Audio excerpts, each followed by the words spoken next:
Hi. Did you know that the greatest French playwright of the 19th century was a black man?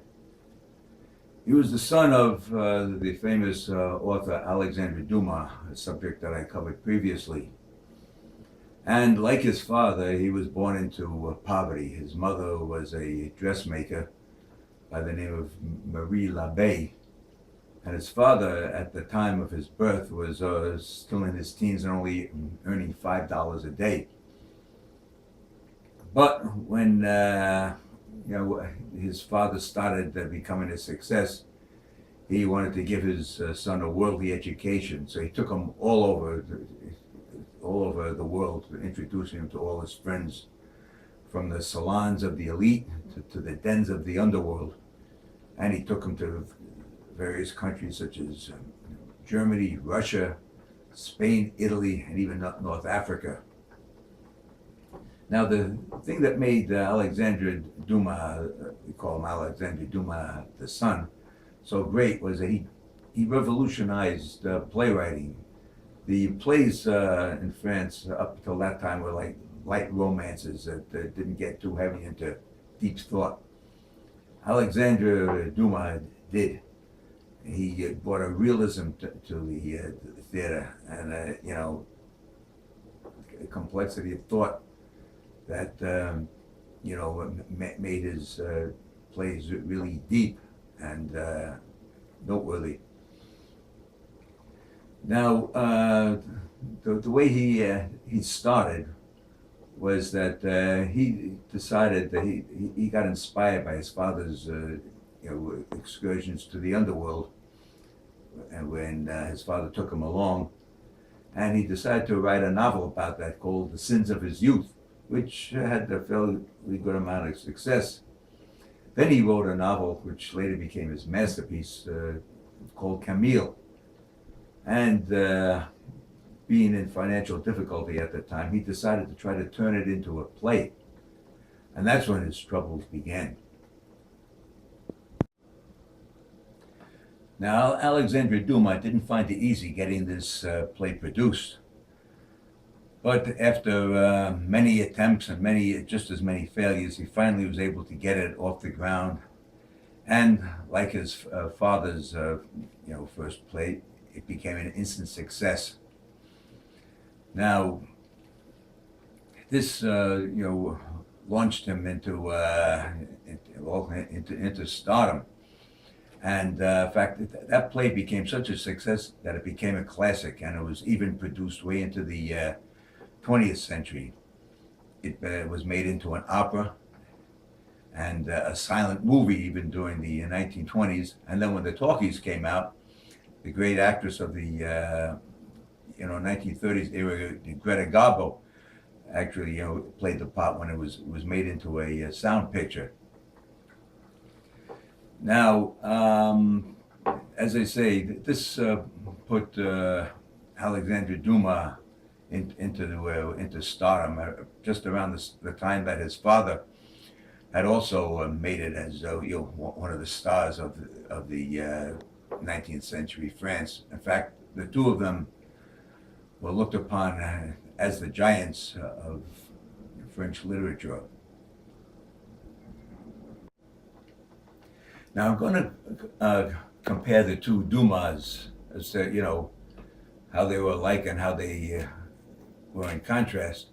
And I'm going to read you some quotes. Excuse me.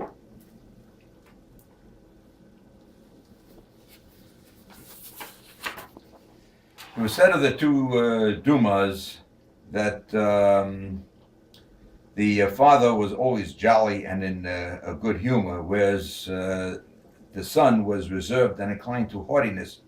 He was a stern moralist and believed that his mission was to reform mankind and lead it into the path of right living. Now, the father, they said, delighted people with his wonderful tales. The son lashed them for their sins and called them to repentance. The father once said of his son, "My son loves preaching overmuch," to which the son replied, "My father is a big child that I had when I was very little." but the two did love each other, and when the father squandered what was at that time considered the greatest fortune ever made by any man, it was the son who came to his rescue and helped sort of support him and bring him through his financial crises. Now they say that the son had quite a wit, but it was a dry sort of humor. At one time, one of the uppity counts of France, one of the royalty, taunted him about his race, and said to him at a party one time, "Monsieur Dumas, I understand that your father was a quadroon, which is a quarter Negro." To which the young Dumas replied, "Yes." And he says, "And that was your grandfather was a mulatto, half black?" He says, "Yes." Says, "That would perhaps make your great-grandfather a Negro?" To which Dumas replied, "That's true." And then the count went on to say, "And I wonder what your great-great-grandfather might have been." To which Dumas replied, "Monsieur, my great-great-grandfather was an ape.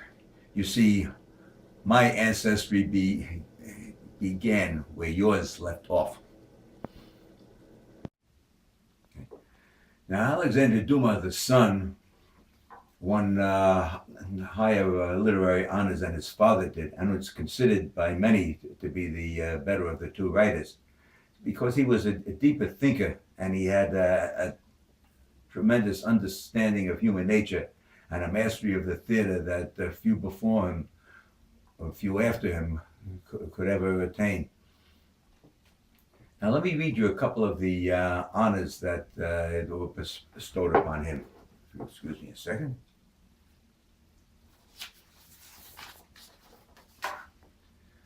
He was elected to membership in the French Academy by a vote of 20 to 11, which was an honor that his father had coveted, though he never got it.